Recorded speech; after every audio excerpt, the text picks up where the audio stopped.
welcome to Making Moves. I'm Donna Deegan.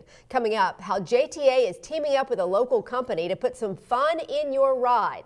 If you have some old ferry tickets you've been hoarding, we have some news you'll want to hear. And we'll go around town with JTA to Florida's oldest farmers market. We begin, though, with the JTA's annual State of the Authority, held recently at the Omni Hotel in downtown. Chief Executive Officer Nat Ford updated the nearly 200 people in attendance on the authority's achievements over the past 12 months. Ford covered everything from the progress of the new intercity bus terminal now under construction to the JTA's roadway construction project. Attendees also heard about the expansion status of the First Coast Flyer and how the green and blue lines have provided more than 1.1 million trips since they've launched. Ford finished up with the list of the many awards the agency has won over the past year, including the National Ad Wheel Award for making moves. But the item on the agenda that seemed to catch everyone's attention was JTA's plan to modernize and expand the Skyway into an ultimate urban circulator. Love that. It was also the highlight of a special forum earlier that day. And Making Moves chief correspondent Bill Milnes covered this forum for us and joins us now in studio. And JTA rapidly moving forward on this Skyway modernization plan. What did we learn from this forum? Well, Donna, the forum gave JTA a chance to have all the potential vendors that might be building the new Skyway or the ultimate urban circulator all in one room and to hear exactly what JTA's plans are. Now, experts in designing autonomous transit systems came from across the country and around the globe to hear more about how JTA wants to change transit in downtown Jacksonville forever. They got to tour the Skyway Operations Center, look at the station and the track, and hear from JTA's Skyway modernization team on what kind of system the authority wants to build. Converting the 28-year-old fully elevated Skyway to a new system that can function both elevated and at ground level with a completely new technology platform takes critical strategic planning and lots of information. So as part of its annual State of the Authority, JTA held an industry forum that brought in representatives from several autonomous vehicle companies, along with finance, construction, engineering, and other technology experts from far and wide. The forum provided everyone the chance to hear exactly what JTA wanted from its new system. Companies like To Get There, an autonomous vehicle provider based in Holland, liked what they heard. Definitely. I think almost one of the important questions, most important questions, is ridership and the capacity you desire, because that will also address all the capacity issues concerning the infrastructure and the existing infrastructure. So there's a huge challenge in that. We think that this is a far more cost-effective approach. It lets us reach further and get something implemented a lot faster. The forum featured work sessions where JTA provided what the Skyway can currently do and exactly how it operates and what they are hoping a new system could do in its place. Things like reduce train frequency from 6 to 8 minutes down to 2 to 3 minutes, or the ability to link several trains together for a higher capacity during special events.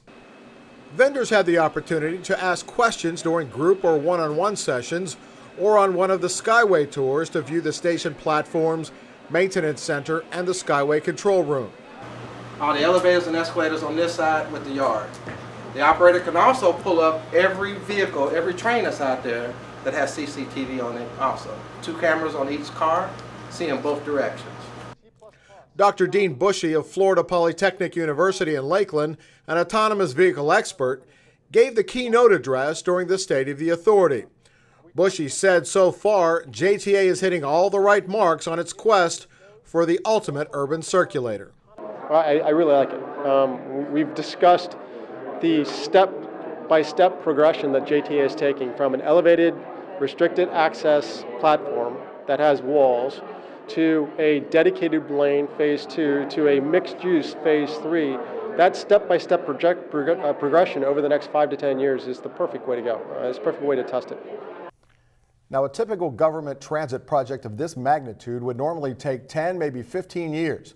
The JTA wants to cut that timeline in half, and this forum was a key step forward to making that goal happen. You know, it was really fascinating to see the early stages of what could really be a totally game-changing development happening right before our eyes. And to see it all developing right there in that room and knowing that 5 years from now, 7 years from now, this could really be happening. Yeah, really exciting. It'll be fun to sort of watch this happening, won't it, as it goes along? Oh, absolutely. I can't wait. Bill Milnes, thank you so much. And now we bring in JTA's Vice President of Planning, Development, and Innovation, Brad Thoburn.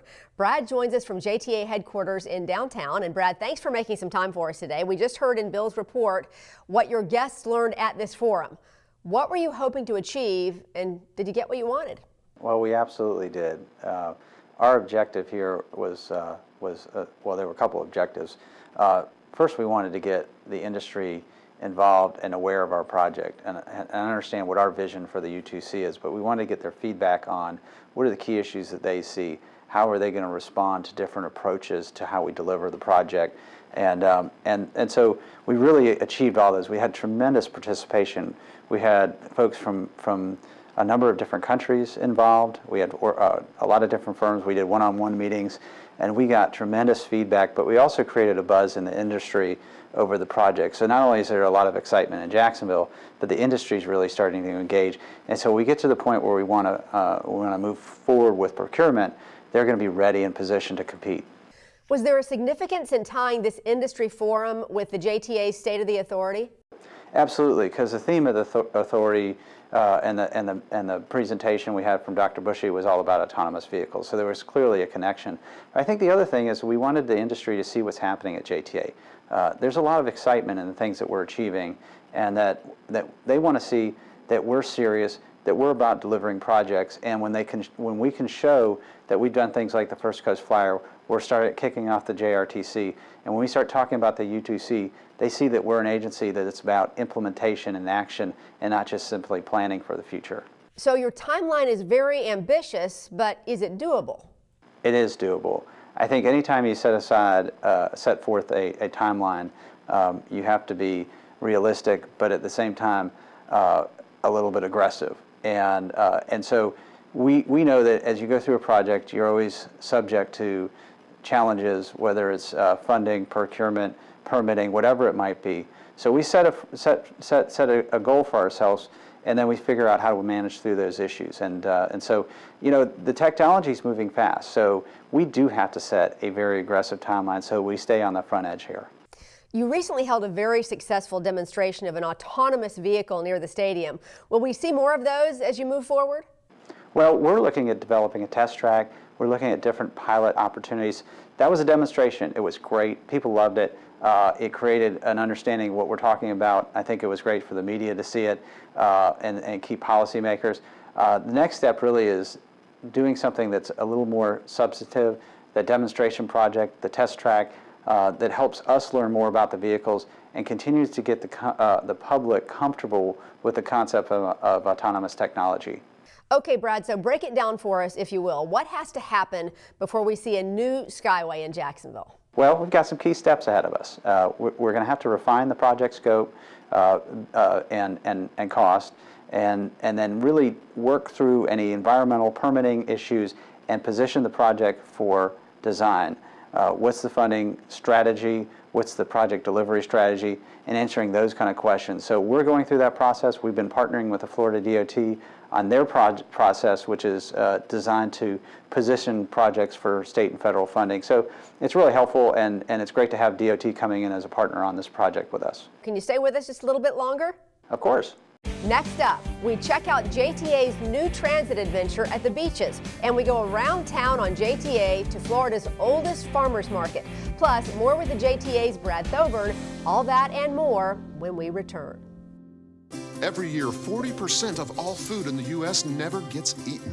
40%. That's almost half the food we produce.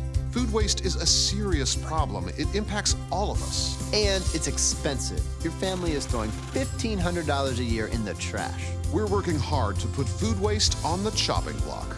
And you can do the same at home. Learn how to cook it, store it, and share it. Just don't waste it. Go to SaveTheFood.com. You're watching Making Moves, honored by the American Public Transportation Association with its 2017 Ad Wheel Award for Excellence in Television and Video. Welcome back. And now a story from my neck of the woods. A new JTA business partnership could change the way people travel at the beaches. Over the past several years, JTA has run the beaches trolley during the summer months along A1A through 3 beaches communities. But running the service every weekend is costly, and frankly, ridership on the trolleys hasn't warranted the high expense.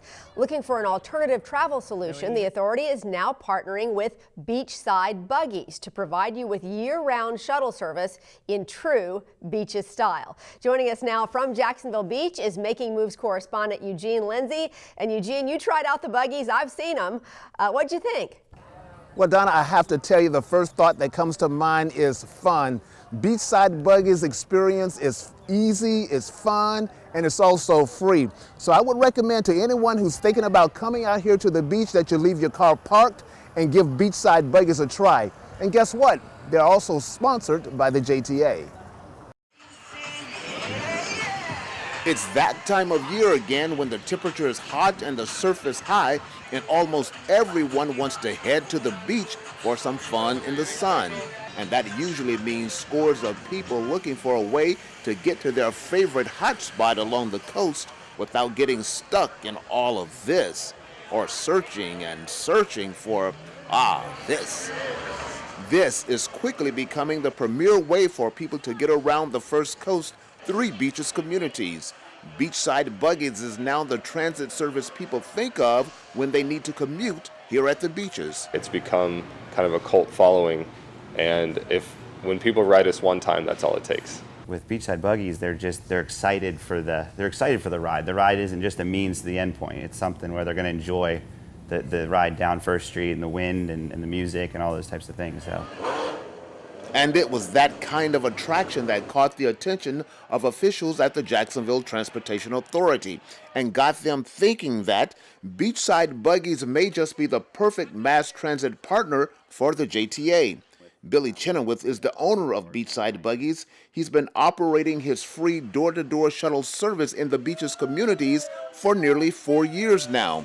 His business model is to partner with other businesses at the beach to get them to advertise their business on his free roving shuttle service. We got the hotels on board almost right away. We started moving people, and we put some flyers up. We put flyers in bars and restaurants. They instantly gravitated towards using us over Uber, over taxis, over anything else, any other option, because our rides were just open air, fun. We live in a beach community. And slowly but surely, just word of mouth spread. And the word spread not only among commuters, but also among business owners who like the idea of being seen on the buggies. They've brought a lot of people in. They inform people. They want to know about your business. So if you're a sponsor with Beachside Buggies, they find out all about your business. They make sure that they tell all their riders, if their riders are looking for a particular thing, they'll tell all their riders, where to go. They'll explain what my business is about. From restaurants to real estate, and now the JTA, Beachside Buggies is a popular ride for both business owners and for people who want to get around a rather large area to check out all the beaches have to offer. So we completely cover Neptune Beach, most of Jack's Beach, and a small portion of Atlantic Beach. It's actually exactly 5 miles long and about 2 miles wide. Most of our rides are from one beach business district to the other, and then touching on where people stop at their own residence, but it couldn't have been more perfect. That's right. So whether you're at home or any private resident within their coverage area, you can contact Beachside Buggies and they'll pick you up right from your front door and take you anywhere within their service area. That's just one more reason the JTA decided to become an official sponsor of Beachside Buggies and put the brakes on the summertime beaches trolley that simply ran along A1A. And with the JTA's sponsorship, the owners of Beachside Buggies say teaming up with the Transit Authority has already helped to boost their awareness even more. It was amazing how many people had already figured out that JTA was sponsoring us, and they were happy about it. But people were literally saying thank you, hugging, and chanting Beachside Buggies. That was a little overwhelming. Well, Donna, as you can see, this new Beachside Buggies JTA partnership is certainly getting a lot of buzz here at the beach. Now, a lot of people wonder how can they offer their service for free. Well, they fund the operation mostly through sponsorships and advertising like the one you see from JTA. And of course, the drivers are always accepting generous tips from the riders. Donna, back to you. Well, it looks like so much fun. What a very cool partnership for the JTA. Eugene Lindsay, thank you so much. And let's bring Brad Thoburn back into the conversation now. We just heard why the Beachside Buggies is a great thing for residents, visitors, and local businesses at the beach. Tell us how and why JTA decided to get involved. Well, this was a great opportunity because we saw something happening at the beaches, in the beaches area that was addressing the mobility needs of the community. And frankly, we'd seen some challenges with our service. Just the nature of the beaches trolley wasn't attracting the ridership because of the challenges of where it needed to be, and what they were looking for was a little bit more on-demand service. And so we thought that partnership, the sponsorship with Beaches Buggies, made a lot more sense in terms of making an investment that provided greater mobility in the beach community. Is this Beachside Buggy sponsorship something you see as a long-term solution and perhaps something we might see in other parts of the city? I think we're always looking for opportunities to do things that are more innovative. And partnering with the private sector is really key to that. Looking at different delivery models is important. You know, the whole world of mobility is changing in front of us, and we need to be responsive. We need to be open to different approaches to transportation. And so, you know, we are doing some of that in Mandarin with our taxi pilot. We're going to look at different ways that we can deliver paratransit services. And I think as we continue moving forward, this is the way that transit agencies have to look. And the industry is aware and recognizes that we're in a period of transition, and some will call it disruption.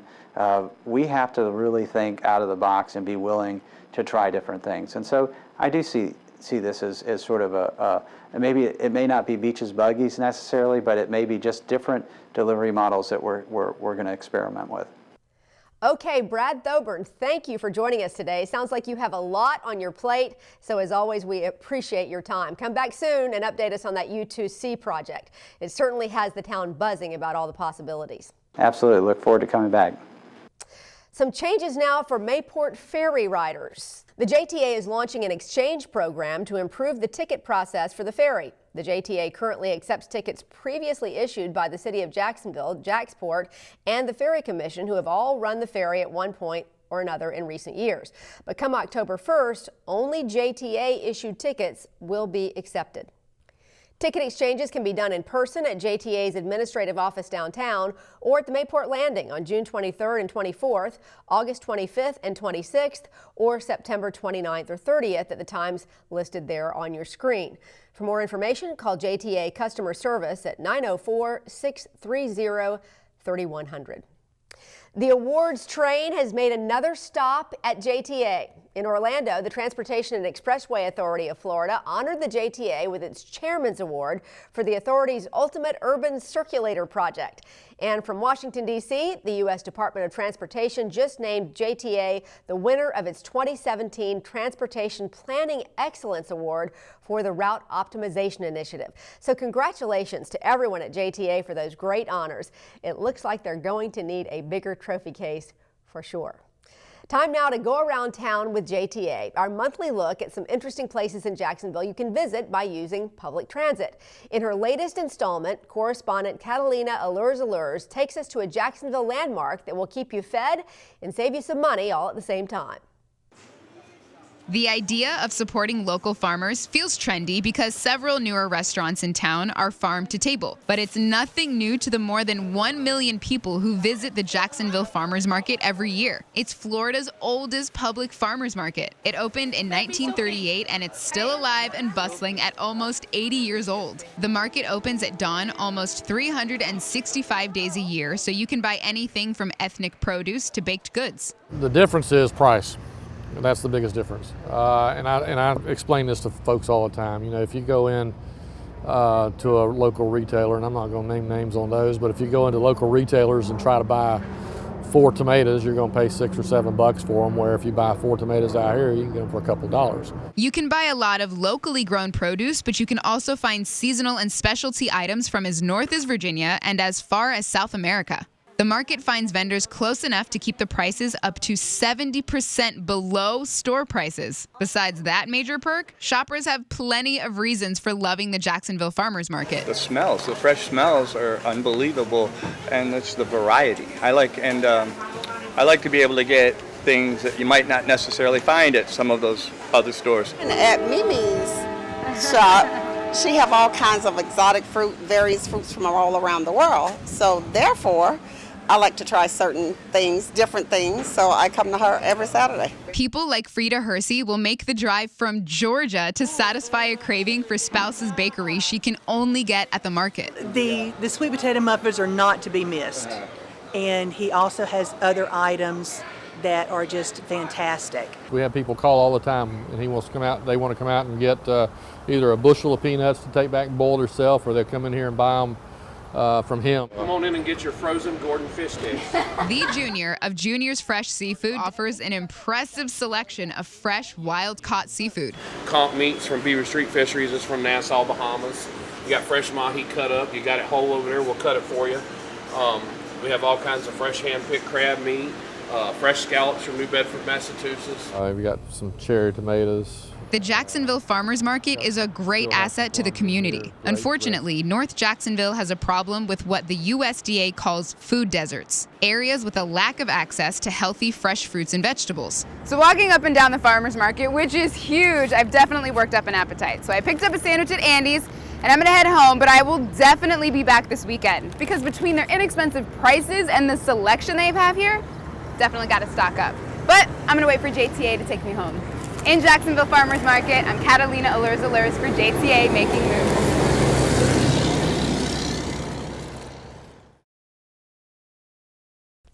The JTA is very community oriented, always looking for ways to help out whenever possible. And in the past, the authority has donated old buses to local nonprofits. More recently, though, the JTA helped transform a simple request from a local neighborhood group into a lifetime of thanks and appreciation. Making Moves correspondent Karel Danzy joins us now with more on this. And Karel, I understand the group needed some help with their community garden. So that I'm sort of confused. How does JTA help with a community garden? Well, it doesn't seem like a natural connection until you realize what they needed: benches. And the JTA, you know, they know a lot about benches. Nestled a few blocks north of UF Health is the Planet Watch Neighborhood Association Community Garden. Neighborhood volunteers take great pride in growing their vegetables, and they work tirelessly year-round for a good harvest. And a familiar JTA accessory is helping in the process. You can get the leaves out of his yard on this side. Juanita Sr. is a master gardener. Yeah, that's the last 6 rows back there. Those are eggplants. She manages and maintains the Planet Watch Neighborhood Association Community Garden. And with Miss Willie Mae McCoy and myself, we are the initial planters and harvesters, along with 5 other young men that help us in the garden. They plant and harvest year-round. We are doing cherry tomatoes, Better Boy tomatoes, eggplants, bell peppers, collard greens, okra, and string beans, and our spring potatoes are coming up.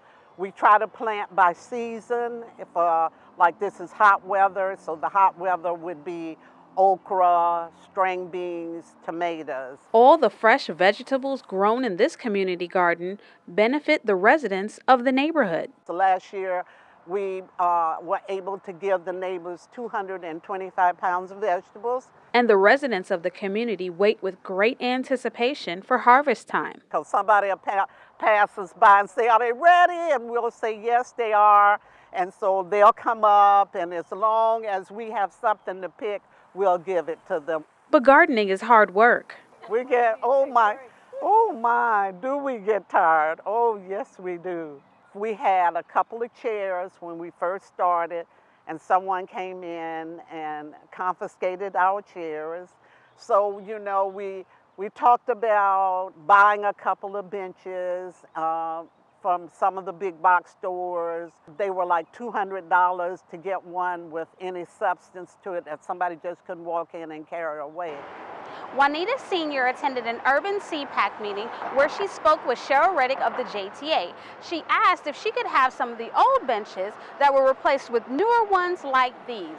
Well, Cheryl was able to contact one person who said to call another person, and finally she was connected with Mel Wheeler of Metro Advertising. And in less than 10 days, the community garden had 6 new benches. Oh yes, I spoke to Cheryl at the CPAC meeting on a Monday. On Tuesday morning, she called me and said that when she spoke with Mel, she didn't say, well, I can't.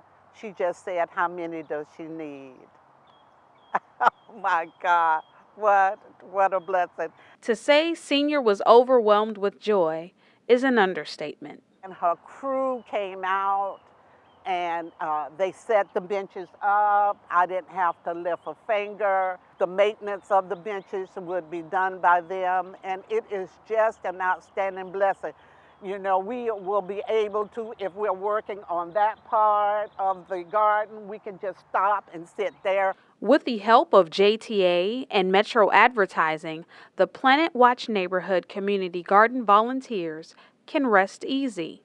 Miss McCoy is a spring chicken in her 80s, and we have other members that work in the garden. Some are 80 and that age, and when you're a volunteer and you're working and you're full of life, you need a little place that you can feel comfortable while you're working, and this spot is their place. The benches are.